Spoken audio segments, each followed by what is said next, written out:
Good morning, everyone, and also a warm welcome from me to all of you to our Capital Markets Day here in Karlshamn. My name is Tomas Bergendahl, CFO here at AAK. And I will go through some of the financial aspects of this update that we do today. But first, let me take you on a journey covering the last 5 years. We've had a business environment that's been very challenging, both from a geopolitical, macroeconomic perspective. We've experienced a pandemic. We've seen war, conflict. We've also seen inflation and export bans. Great volatility and uncertainty. Now, let's take a look to see how AAK has performed during this period. If we look at our volume to start with, as Johan mentioned as well, we've had some challenges here. Volume has been flat over the last 5 years. Good to see that we have a 4% increase year-over-year, year-to-date 2024. Very promising. We've seen raw material prices fluctuate quite significantly. From 2020 to 2022, we saw doubling and tripling of raw mat prices, depending upon what raw mat you're looking at. In Q3 22, prices collapsed down to almost half, still higher than they were in the beginning of the period, as you can see, and then fairly flat from there on, with a slight increase here at the end, but great volatility here as well. Next, we saw general inflation come through, heights we haven't seen in a long, long time. This affected us, of course, when it comes to transportation, energy, utility, packaging costs, and other secondary input to our production. And how did AAK perform? With all these challenges, uncertainty, and volatility, this is what we've done in terms of EBIT per kilo, our margin. And as you can see, even before this period, we had a significant track record of almost 10% year-over-year. Johan went back even further with 12% year-over-year. In 2022, we were up over 20%. 23 above 40, and this year, year-to-date, we're above 20 again. So really good performance, and it shows the resilience, I would like to say, of the AAK business model, and also prove the success of our alignment and optimization work that we've put in over the last couple of years. So with a flat volume and good EBIT generation, we've seen, as I showed before, very strong EBIT per kilo development, our margin. And it's actually surpassing our 2030 aspiration of 2 SEK per kilo already in 24. It's also resulted in a very good development of our return on capital employed, now at 22%, as you've seen in Q3. A solid track record, and it shows that AAK can deliver on its promises. We have some challenges as well, and some opportunity, I would like to say. If you look at our net working capital, it hasn't developed quite as we've expected it to over the last couple of years. So there is a good potential for future cash flow generation going forward. And with this potential, together with further margin improvement, we see our return on capital continuing its upward way. So how have we done this? What's the key to success? Johan showed part of this picture before. So go into a little bit of the sort of setup of AAK. We've talked about this quite a bit, so the ones of you who've sort of listened to us before have heard this, but AAK is a highly decentralized organization. Has always been, is today, and will be in the future. This is a big part of our success. The agility, the passion of the employees, and so forth. But the downside, at least in AAK of a decentralized organization, is that silos have been created. And if everyone performs really well, maybe it doesn't matter. But it inhibits us from taking the best practices around the organization and utilizing them. It inhibits us from optimizing and put efficiency into the group as a whole. So whenever we started talking about this, everyone in the organization said, okay, so we're centralizing now.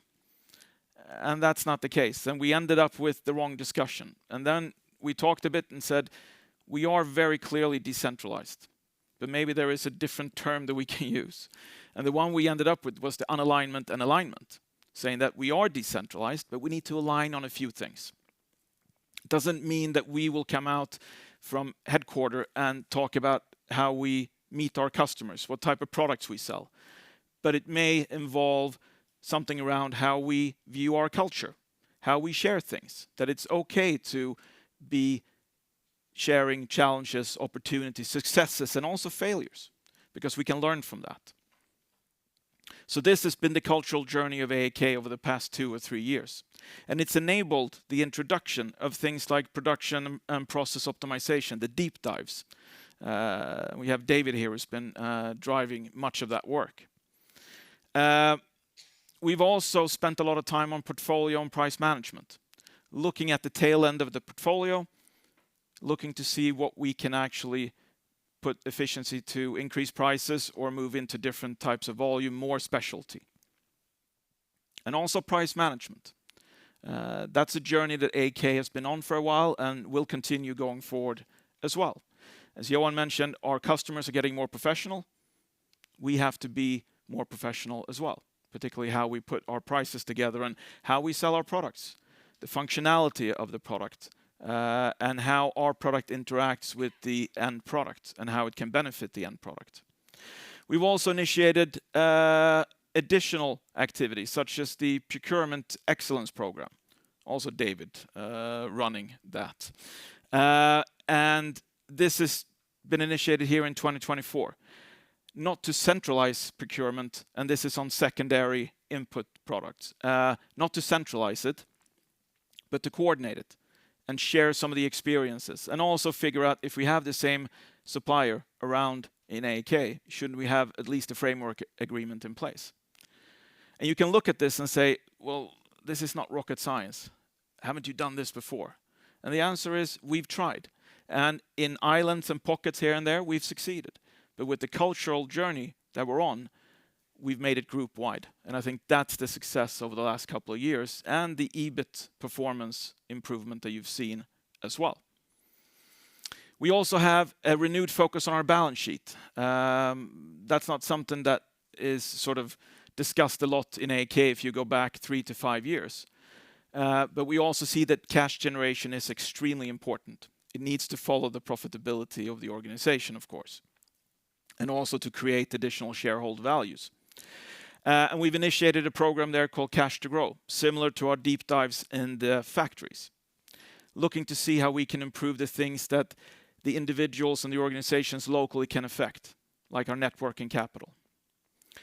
So the journey here is not finished, but you see how the different activities has contributed to the improvement of our EBIT per kilo. And the aspiration of 2030, it's not a statement alone. It's a roadmap for the organization of how to develop the company over the next couple of years. It's built on 3 pillars, deliver, develop, and discover. And I will mainly focus on the delivery part, to some extent develop, and then Niall will talk more about discover. When we talk about deliver, the alignment and optimization, to me, that's the key driver of the improvement that we've seen so far. It's got more to give, but that is the main driver. Focus on specialities, continuing that work, enable us to differentiate towards our customer and create customer value is a big focus as well. Co-development is the key to innovation, which now I'll get back to, but it's also volume growth. How do we differentiate ourselves, specialty, co-development, to grow our volumes faster than the market? And then last but not least, and at very close to our heart, sustainability. A hygiene factor, but also a responsibility for AAK. Develop, this is how we, together with deliver, take the road to the 2030 updated aspiration.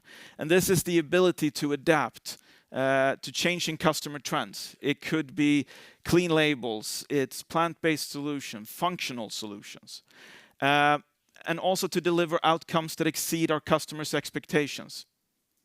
that deepens our relationship with them, creates loyalty. That's the next 5 to 6 years. But our target is clear. Profitability, EBIT per kilo to exceed 3 SEK, grow our volumes faster than the market, and remain the double-digit earnings growth compounder.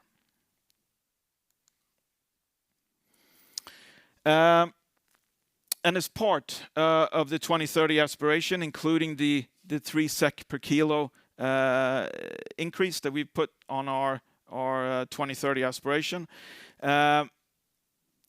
we also introduce long-term value by adding model assumptions to make it a little bit easier to understand how we think when we drive towards the 2030 aspiration.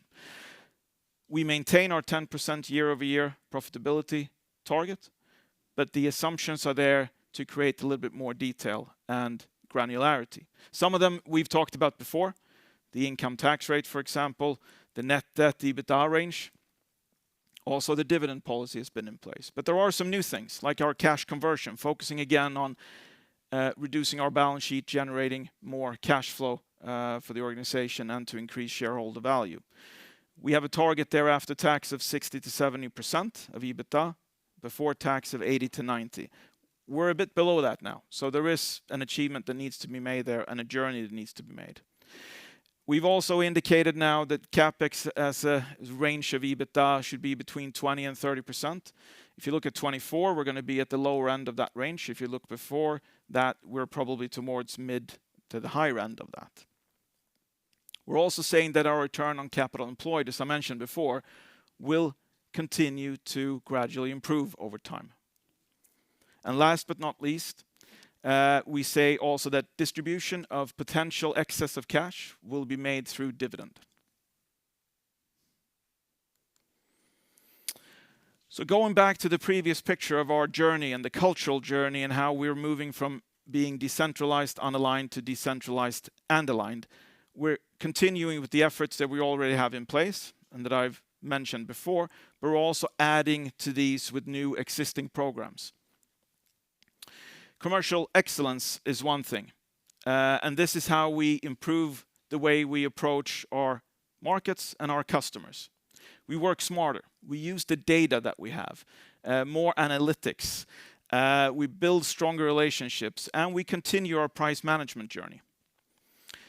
An example of this is the introduction of our first global CRM system. We've had islands of this before and different solutions, but never interconnected. We now do that, and that'll create a lot of good data to share, to build and look regionally, but also globally of how we meet and approach our customer base. Innovation excellence. This is how we drive innovation, of course, and how we build the future products of AAK to grow our volume. And from my perspective, this is to ensure that innovation delivers measurable values, that there is a balance between being creative with some accountability and return on investment requirements. We're also starting to look into our cost base, and this shouldn't be sort of perceived as a cost-cutting program. This is more to take a look to see where do we spend costs today. Should we realign this based on our aspiration, the demands of the customers, and we think that there's great potential here as well. Could be that there are some reductions, and that's a great additional benefit, but that's not the first priority of the program. All this remaining decentralized and aligned. And you can also see to the right-hand side there how far we've gotten in the different programs. So more to give to deliver the 2030 aspiration. Here's another interesting picture that shows the current activities that we have in place are delivering. So these are the 20 sites of AAK. It shows the EBIT per kilo performance of each site in 21 and in 24. And as you can see, the journey from 1 to 2 SEK per kilo has been driven very broad-based by almost all sites. They all start from different points. And it's also important to remember that each site has their own local conditions They have their own abilities and capabilities, and it differs. And it should also be said that going now from 2 SEK to 3 SEK and above per kilo, we expect that to be driven by all sites, even the ones that are on the left-hand side at a very sort of high level comparably today, because they have different preconditions than some of the others. When we then go into the next step here, which is capital allocation, we divide it into 3 categories: investing for growth, M&A and acquisitions, and return to shareholders. So let's start with the first one. The first pillar, capital capital allocation, investing for growth. This is mainly the CapEx spend that we do. The focus here is on innovation, capacity, capability, and we've guided now with the assumption that we will range somewhere between 20 to 30% of EBITDA as an annual spend. And as you can see as well, if you look back 2015 to 2021, the average was about 800 million SEK a year. The last 3 years, we've upped that significantly, just north of 1,200 million SEK or 1.2 billion SEK, up 50%. So this is also our commitment to continue to grow the business, more speciality, better products to our customers with higher margins. The second pillar, M&A and acquisitions. This has historically been a growth engine for AAK. If you look at the past 5 years, probably not so much, but there is still a great ability for AAK to make acquisitions. We have a very strong balance sheet. There are opportunities out there, but it takes time. We've put down 4 selection criteria to make acquisitions, to make it clearer for the company and the stakeholders of what we're looking for. The first 2, geography and capacity expansion, mainly focused on bolt-on acquisitions as well as transformative acquisitions. The bolt-on acquisitions are often single plants, family-owned. We buy them with a lower EBIT per kilo rate, usually simpler products. We invest over the next 2-3 years. We also bring in our global and regional customers into play.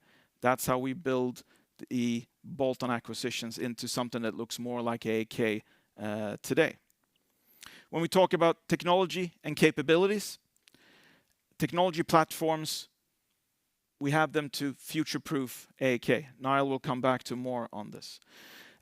We've also discussed a lot how far out do we want to go from the core.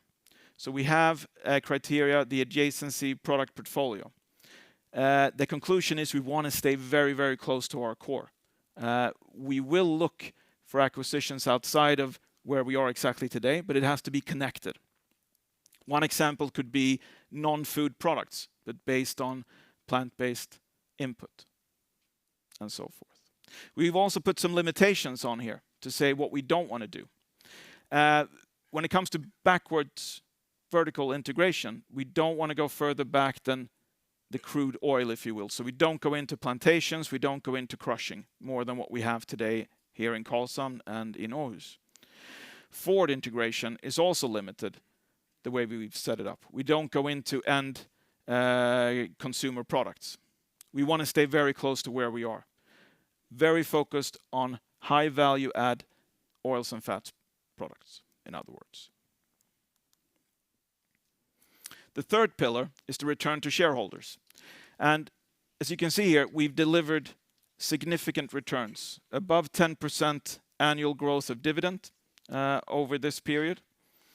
We have a very strong balance sheet to continue to invest in the business of AAK and continue to gradually improve our return on capital employed and our cash conversion.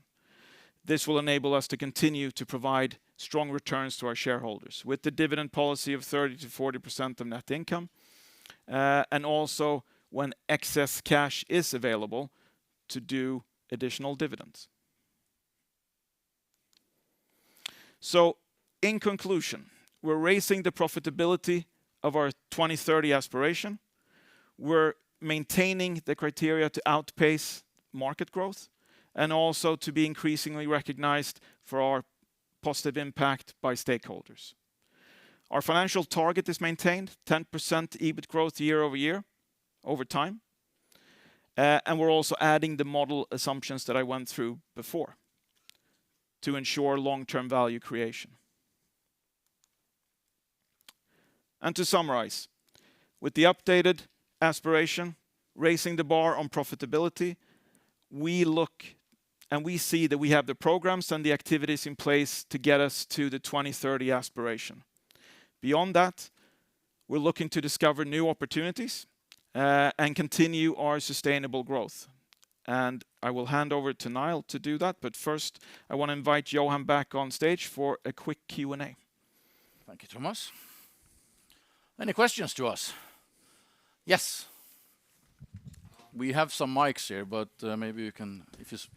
Yeah. So essentially, just following up, you presented a nice waterfall chart with sort of the historic breakdown on profitability since 2021. Could you provide us with something similar if you look to your 2030 aspiration?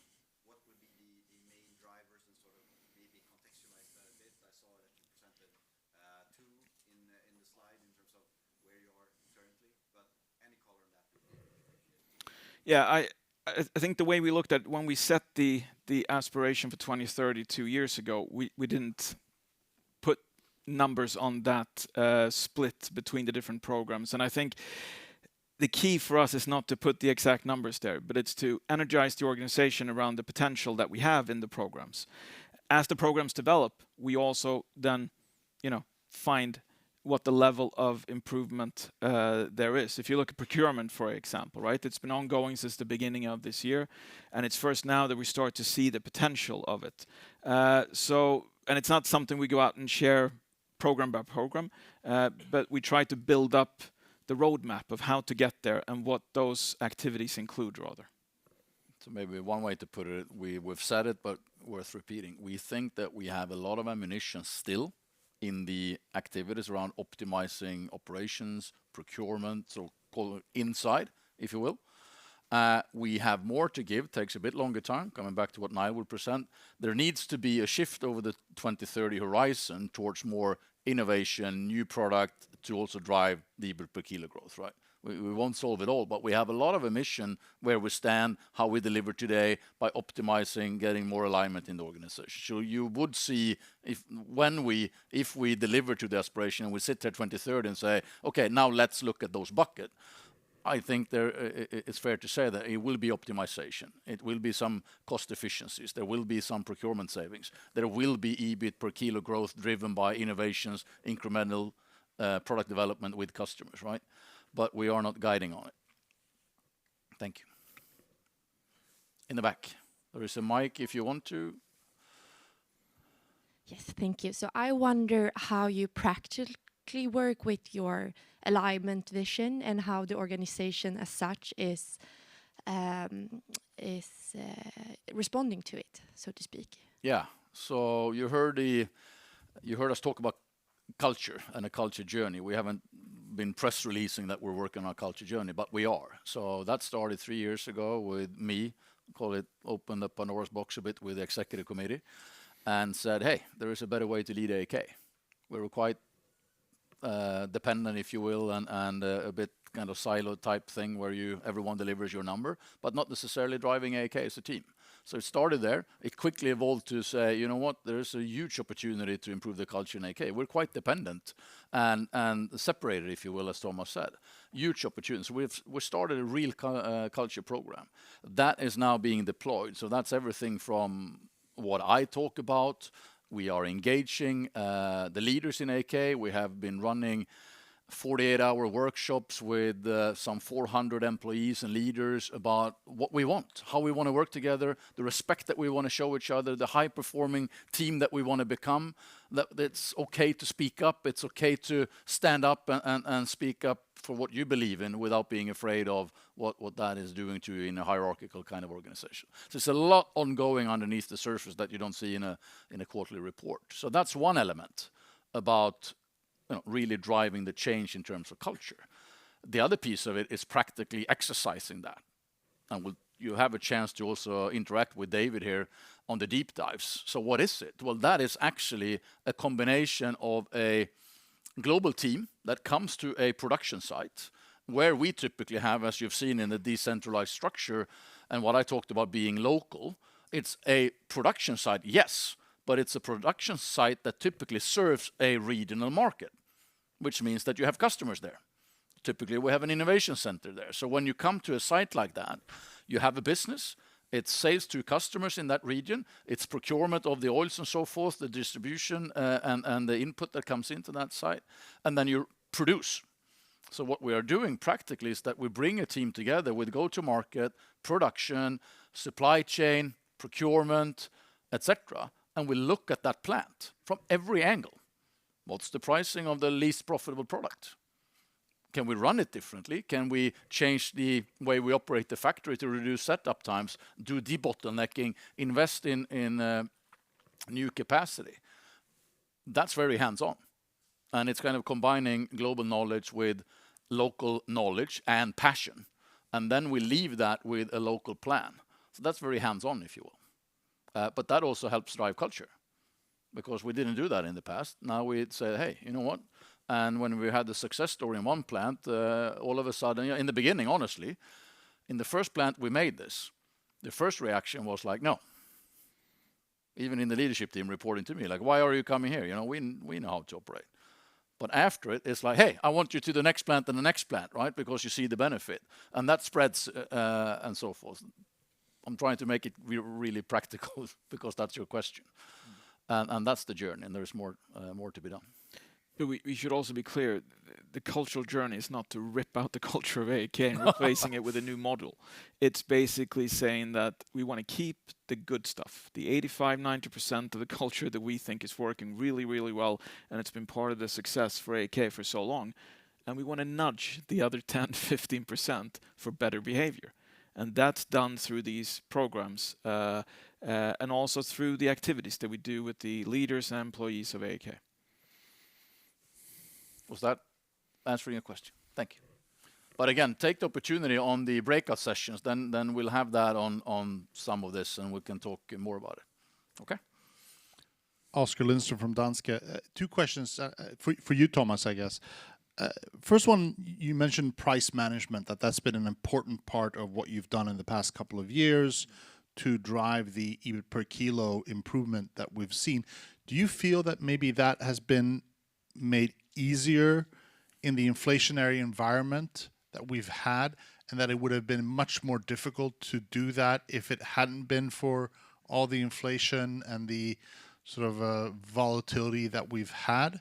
So that's my first question. And then the second question is on net debt to EBITDA. Now you reiterate that ceiling. What about the floor?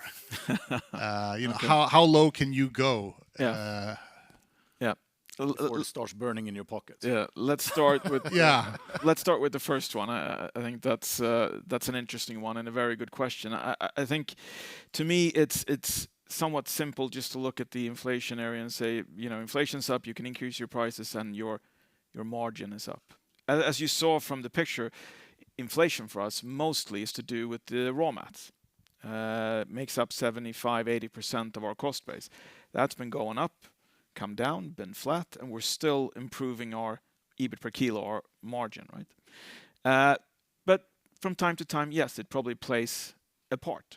But we also see that when we manage our facilities better, we get the utilization up to where we want to be versus capacity, we can also make portfolio management saying that certain products or certain customers, if the price doesn't come up, we exchange it for something else, additional specialities. That also moves our pricing power up, if you will, right? So there are a lot of these activities that come into play, I would say. But also from our end, you go back 5-10 years, it's much of a sort of a cost plus mentality around pricing. And not strange, because all our customers see exactly where the cost of our raw mats are on a daily, hourly, minute basis for most of the raw mats, right? So there is a transparency there. So we can't go out and just raise the prices and say, you know what, we need to earn more money now. because competition is fierce and everyone knows where the price of the input is, more or less, right? So we have to improve ourselves. We have to do things internally to get the margin up. But we're also adding other things into the discussion with the customers. A lot of functionality. It's been there, but we haven't really talked about it. We don't really put a price on what that contributes to the customer's end product or their product. A lot of functionality that we can price as well. So it's a gradual journey, if you will, of all those components.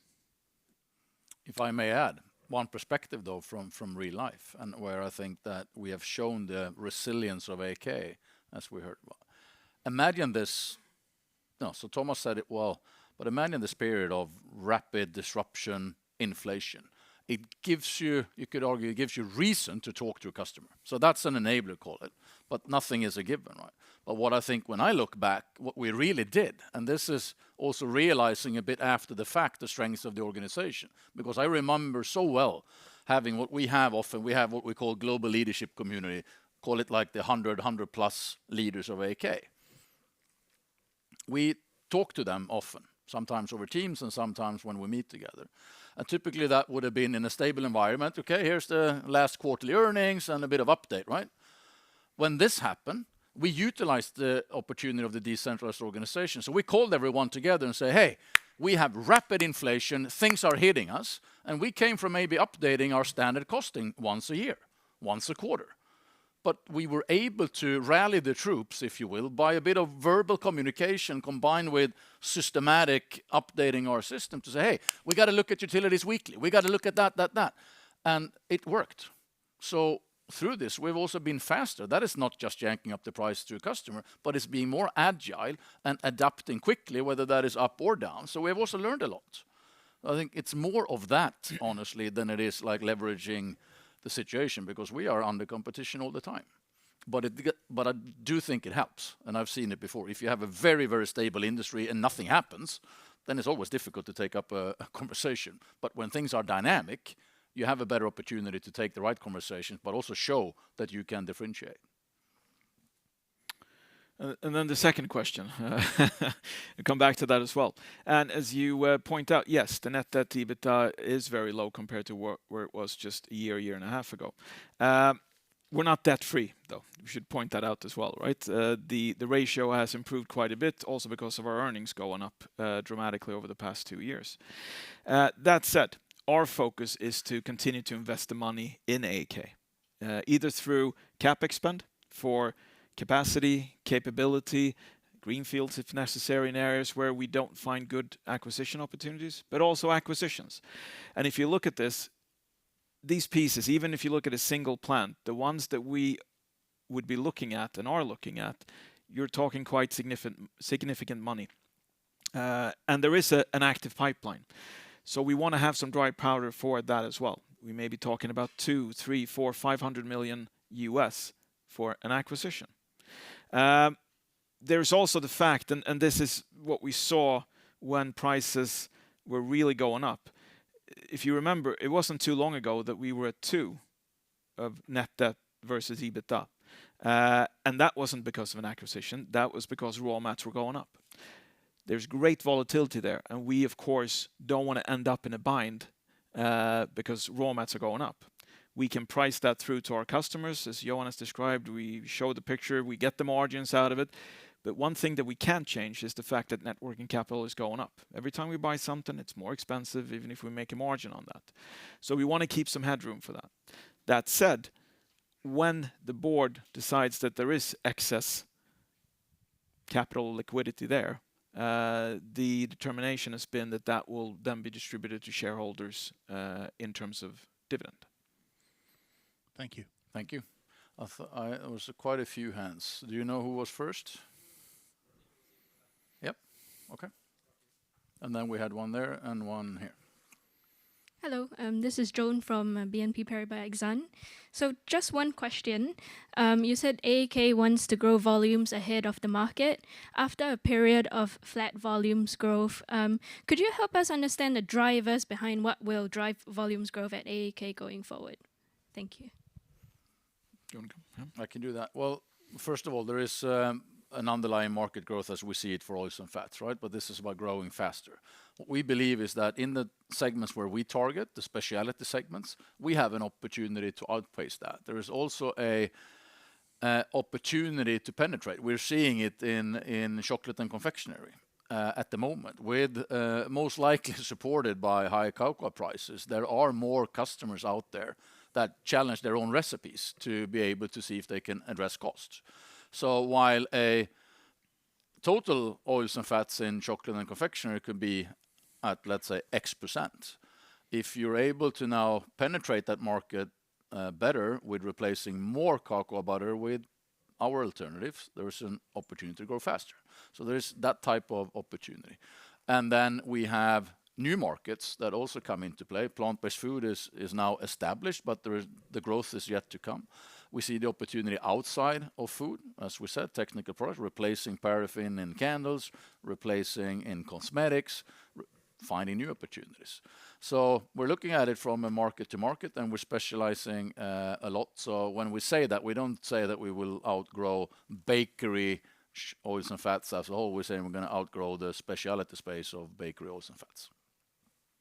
And it's going to be done with what we said today, focusing on where we are, differentiating with being really, really downstream focused. And that's where we see growth opportunities.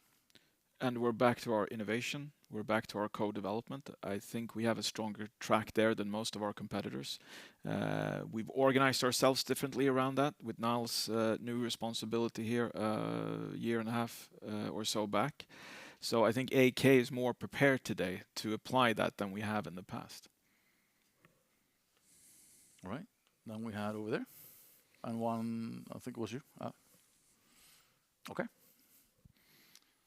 Thanks. Eric Sundstedt with Kepler Cheuvreux. Two questions. Firstly, what would you say are the biggest risks to the updated 2030 aspiration? What needs to happen for it not to materialize? I'm thinking specifically about the EBIT per kilo target. Yeah. That's a great question. I mean, there's you can shoot a lot of risks out there, but I think one is, of course, what are competitors doing, right? We're not alone. Right, so there are in our industry, we have competitors that have a different setup than we have. Some of them are more vertically integrated. They could have, and we've seen it, using a different business model where you might not care as much about the downstream as you do about the upstream crushing and so forth. If you have a different view of how to move volumes, you can end up in a situation where competitors really wants to undershoot and just get volumes going.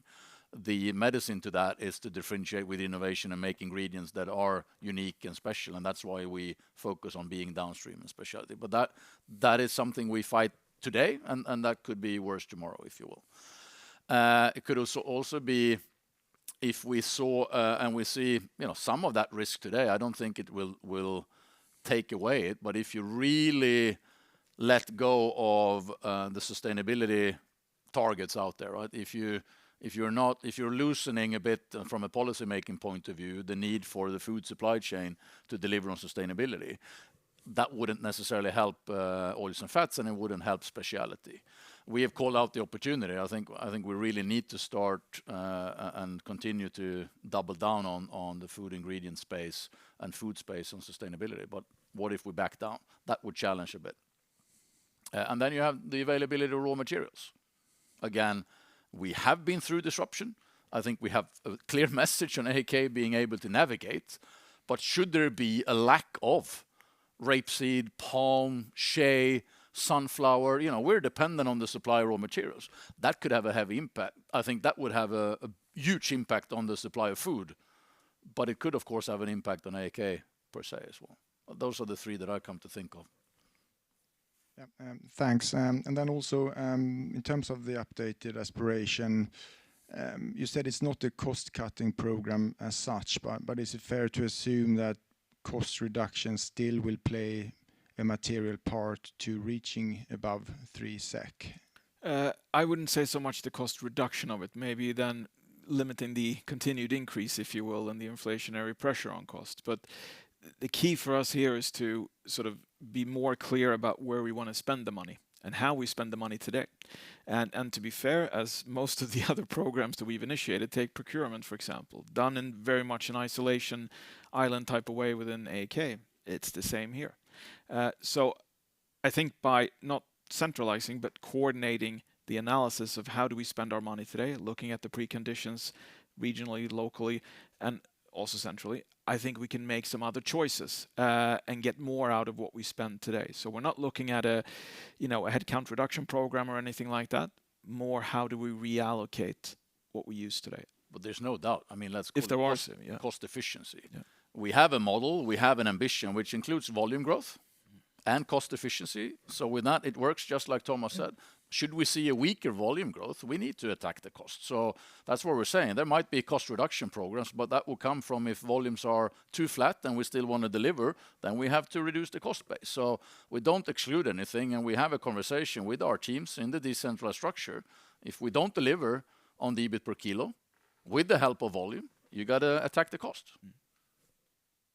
With the growth of volume today, the EBIT per kilo growth, the primary focus initially is the allocation. And then, as Johan said, there might be times and events that demand something else from us. And we're prepared to do that as well. Yep. All right, we have there and there.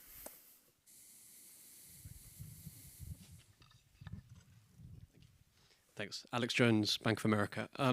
Two questions. The first on M&A. I guess if I look at your margin target and your volume target outgrowing the market, it looks like you can do 10% earnings growth pretty much organically, which would be a change of message from prior. So to confirm whether that's your belief as well, that you can do that without M&A, and same for the margin ambition, that the 3 per kilo can be done without that. And then the second question on cash conversion, Tomas, you talked about how that's a little bit of an improvement versus history. Yeah. If you could talk about some of the levers for that improvement going forward. Thanks. I'll take the first one, you take the second one. Yeah. So to be crystal clear, yes, we think we can do the 3 SEK per kilo organically. Now, our target is what it is, meaning that just a bit like the question before, we're not saying that it has to be exactly 3+% on volume and then exactly X% on EBIT per kilo and then no M&A, or saying that it should be 3+ and then some and then M&A. We're not telling you that ingredient list, if you will. We're leaving it a bit open for us to have the lever. Should volume be a bit more flat organically, and should it be a bit tougher on the EBIT per kilo? Well, we might have a bolt-on acquisition that helps us do that. So we're kind of maintaining that M&A is included, but you're asking if we believe we can do it. And honestly, yes, we do believe that we can do it organically. And also, like we said, we don't need all the new product innovations to come into force to deliver either. There's more to give on the things we're doing today. There are things that could, throw that, there could be tougher challenges out there. But if you look at it from an opportunity point of view, the internal optimization together with some of the products that we have on the way, we can do it in the 2030 aspiration. And we see that we have more opportunities beyond that. But if you look at how we make the calculation exactly, then on M&A and volume, M&A is not included in the organic growth target, right? But as soon as we've acquired it, as it continues to grow, that's part of the growth as well. When we acquire something and you look at the EBIT per kilo, usually we do like the bolt-ons. It usually has a lower than average AAK margin because of simpler product deliveries, and that takes us 2-3 years to run that up. So we usually just include it, but if we have something that's really big, maybe that's something we're looking at. But then, it's in there. We need to improve it and get on with our work to get to 3 SEK per kilo. Yeah. And also to be clear, if we have an opportunity to drive EBIT growth, so should we be there in 2028, 2029, we have a great bolt-on acquisition there with a lower EBIT per kilo, but we see an opportunity to grow it. We wouldn't be afraid of buying that and be a bit dilutive in the short term, because then the opportunity is, of course, to drive EBIT growth. And then we'll come back to you and talk about that when that happens, right? Just want to be clear on that. It's not like we are holding on to that. It's about generating cash flow, shareholder returns, and in that case, an M&A can be really good, even if that factory, let's say, would have a low EBIT per kilo to start with. So with a really long answer from us, can you repeat the second question, please? Sorry, on cash conversation. Yeah. You talked about what are the levers? Yeah. I mean, what we're looking at primarily is, of course, something that the organization can can do something about. So the main focus of our Cash to Grow program is, of course, our net working capital. And going into that, and it's a fairly simple program in itself, but we also put some standards into play that we haven't had before. If you again go back to the old AAK, it was profit, and then some more profit. No one ever talked about the balance sheet, at least not widely through the organization. And I think making everyone aware of how it actually works to begin with is one lever. And I think there is a real interest to become more efficient on this. But if you look back, our cash conversion hasn't been the best. And that's what we want to improve, of course. But when you look at it, you're talking about receivables, payables, primarily inventory. And every time that we come out, we spend 3 or 4 days, so it's much quicker than the operational deep dives. But we spend that time looking at what does the individual plant look like, what are the KPIs looking like, what's the parameters, and then we sit the whole team down and work with brainstorming ideas of how we can do things better. So one thing that happens there is that everyone realized that they don't know how everything works, because this is the first time they heard that we're doing this and this with the inventory before it gets here and here. So there's a general sort of, better understanding in the organization locally of what actually is going on. And then brainstorming ideas, being very structured, putting numbers to it, action plans and so forth. So what we see is that we usually find something around sort of 10, 12 plus days when we do these. Then, of course, you have to put them into action and get them done. But we also did I think we stopped there to get the other question. Yeah, Is that enough as an example? Yeah. Thank you. We've got one there and 2 more. So one there and one there. Thank you. Here first. I think at least, if I remember correctly, the number. Thanks, Johan. If you look at the portfolio of the different plants, there's very broad range from 7 down to 0. Are any of the ones that are close to the 0 just structurally not able to improve, or do you think that all of them can get to the 3, say, or at least the 2? I would like. And would you expect to dispose of any of the? Yeah. So I wouldn't say that I expect to dispose the ones we have today, because the ambition is to turn around. But you've also seen that not a long time ago we did close a factory in Europe because it was not profitable, and we didn't see the opportunity to turn it, and we could allocate the volumes that we wanted to keep to other factories. So we're not excluding anything. Do we need to close the plant? We're doing it. In that, you also had Hillside that we have now sold. Waiting for closing on that. So yes, we are looking at that. If we can't see it working, then we're looking at options. I think that's the answer to it. Can they all go to 2? I would like to think that we can go to 2 and 3 with everyone. There's always going to be a distribution, right? But there are different setups. Like we have a plant focused on high value added infant formula fats, which has a different setup than bakery fats, right? So there is some of that structurally, but there is an opportunity to lift the whole curve. All right, is that okay? Thank you. That was exactly my question. Okay. Do you have any minimum acceptable level with the new aspirations? That's a great question, and you could come with me on the next leadership call and how we roll out the culture, because this is one of the things actually where we went wrong a bit. Honestly, when we launched the 2030 aspiration, and even though I tried as hard as I could to say that it's all about how to, if you take this curve and now you put all our products there, you could imagine that we have some with quite high and you will have some with quite low. Now, part of the organization thought that I cannot sell something if I don't get 2 SEK per kilo, right? So if you were at 0.5 and you said I can't sell it if it's not 2, then you left the opportunity to sell what you had on 0.5 to 1 or 1.5. That could have been an 0.51 SEK per kilo delta on that point, if you will. So that's something we talk about. It's not like everyone has to do it exactly the same thing. It's about everyone lifting the curve. Even the culture journey is about that. The culture is about the sum of everyone, right? If everyone gets a little bit better, you lift the whole curve.